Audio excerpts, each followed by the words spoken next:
Istoryang kahadlukan. Bisaya Horror Stories.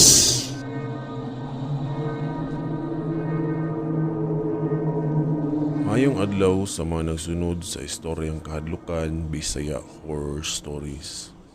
Itago lang ko sa pangalan nga Marvin, 33 anyos, ug usa di ko kasiman.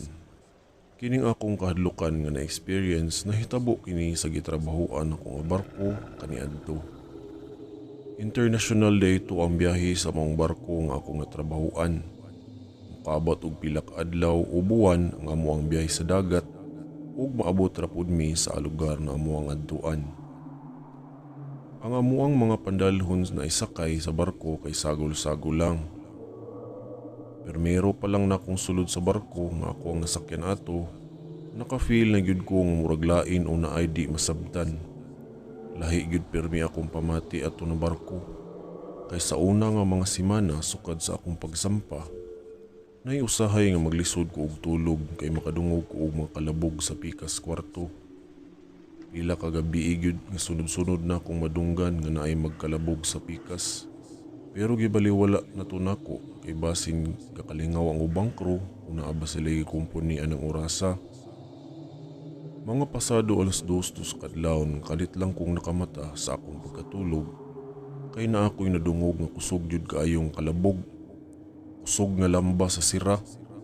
Gibukan ako akong mata ug naniid sa palibot.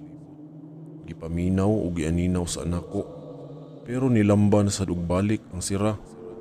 Maong naka-decide ko nga mubangon. Motong mibangon dayon ko sa akong higdaanan aron tan-awon kung unsa to.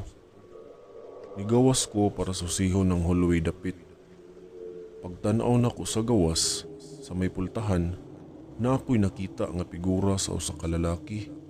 Ug di ko masayop, usa siya sa mga crew sa barko kay gasuot man siya parehas sa moang uniforme. Ako siyang gitan-aw og klaro ug wa na ko maaninag pag-ayo ang ihang dagway kay naaman siya sa may tumoy nga bahin didto sa may hallway unya nagtalikod. Tawagon unta nako apan kalit lang nga miliko kini paingon sa hagdanan ug dayong misaka padung sa sulod nga floor deck. Sa akong huna-huna, kinsa ka to? Unya ingon aron orasa maglakaw-lakaw sa hallway nga ting panghuway naman unta. Base na alimungawan ra ko ato, maong misaka na lang pod ko sa ibabaw ug niadto sa crew lounge area namo sa barko aron mo relax. Sa akong paglingkod-lingkod na sa lounge, sa layo nga part nga tumoy sa bahin na pod sa barko, naanasad ko'y nakita ang crew nga naglakaw-lakaw. Kinsa naman sa nang tawhana nga galakaw-lakaw mag-ingon arong orasa. Ako unta singgitan. Pero di ra ko madungog kay tungod sa kasaba sa makina sa barko nga gaandar. May aksyon kini og tanaw sa side sa barko. Mura bitaw padung moambak. Nibarog ko sa akong kalingkuran ug tantong kuhaon na ko ang tsinelas para isuot. Pagtanaw na kog balik sa maong lalaki, wala ra magkalit. Naka-feel na kog kulba og kahadlok, nya kay tugnaw naman ato, ninaog na lang ko ug dayon balik sa kwarto nako para matug og balik. Pagkabuntag ni ana, nangutana ko sa akong kauban nga si Ivan kung siya ba to ang galakaw-lakaw ganihang mga alas 2 sa kadlawon diya sa may hallway o katong lalaki nga akong nakita sa may tumoy sa barko. Apan mi ana siya nga dili man siya kay naghagok pa daw siya anang orasa.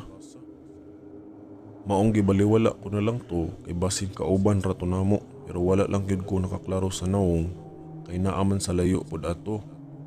Dihang pagkasunod gabi ni ana, nakadungog na pod ko og paka sa sira sa pikas kwarto. Maong nakamata na pod ko. Parihas nga oras atong niagi nakamata pod ko.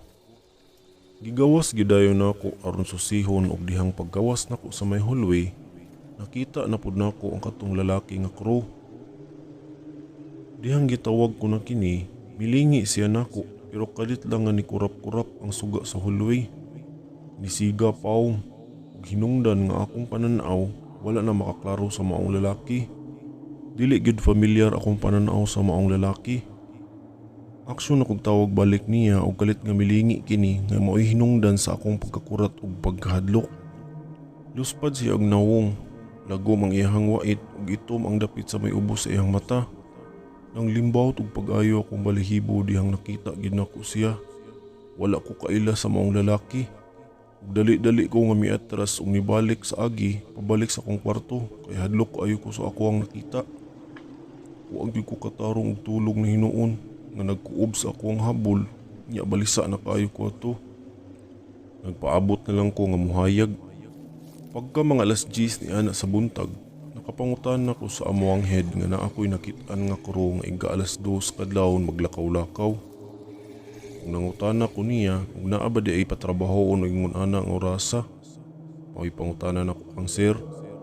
Pero mitubag si sir ang kinsa masad ang trabaho gingon ana nga oras nga tingkatug pamana. Usar daw iyang nahibaw-an nga motrabaho nga kuro gingon anang orasa. Si Armando. Pero kanangan lang Armando, wala na daw na magsakay. Pero gasakay-sakay ra daw na diri sa barko. Nahibulong ko sa giingon ni sir nako nga nakapangutan ko unsay pasabot niya sa gasakay-sakay pero wala na magsakay. Tubag ni sir, namatay na kahikog na sa kwarto kay wala kadawat sa iyang asawa nga naanay lain.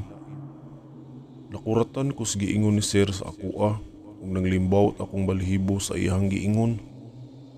Puong pa ni sir, makita man gani daw ang iyang picture sa mga list sa crew nga nagsakay aning barkuha. Tuwa daw sa ibabaw sa staff office. Sa akong kakuryoso, isaka ko sa lugar kung asa tong gipangpaskil ang mga picture sa crew ug dako kayo na kong kakurat. Dihang nakita na ko ang usa ka hulagway sa lalaki. Ang naa sa picture nga naay pangalan makita ang Armando. Susama sa lalaki nga nakita na ko atong pagkadlaw sa may hallway. Sayop, siya gyud to. Grabe na kong kahadlok sa giingon po di ay ni sir nga kana di ang kwarto nga duol sa akong pahawayanan. Mauday ang kwarto po nga diha naghikog si Armando. Patay na siyang naabtan. Gihilom ra daw na sa ubang mga staff aron ang ubang mga crew dili mga hadlok. Pila ka buwan to na kong giantos nga naay magtingog taga alas 2 sa kadlawon sa pikas kwarto. Kayo magpadala ko sa akong kahadlok. Mawadaan po kong trabaho. Di na lang naku una-unaon. Kay mahadlok pod ko. Pero hinuon, wala masad ko unsa sa kalag ni Armando. Ug niabot na ang time nga mapauli ko sa amua, dala na ko ang akong mga gamitanan. Ug naka-decide ko nga di na ko mobalik og sakay sa mga barko. Ug mo-apply na ko para lain kay naa naman ko experience. Pag abot na ko sa amua, nakabantay ko nga kuwang ang akong mga bag na dala. Maong niingon ko sa akong misis nga nakakita ba siya atong brown nga bag nga dala na ko gikan sa barko. Naigpot ko sa giingon sa akong asawa. Dihang miingon siya nga, "Kato dayang gihatod sa nganlag Armando, gidawat na lang nako kay kibalo man pud ko nga imuha to. Nalimtan ni mog naog daw sa taksi." Nakong katingala ang kabahin sa bag nga giapas daw. Maong naka-decide na gyud ko nga dili na gyud ko mobalik. Nga mauna gyud to ang last. Pagkaugma niya na, niadto na lang ko og simbahan dahil gipamisahan ako ang kalag ni Armando aron mahimutang na siya sa laing kalibutan. Ug mao to ang akong experience para nako nga makahadlok sa akong pagkasiman. Ug diri na lang kutob ug daghang salamat sa pagbasa.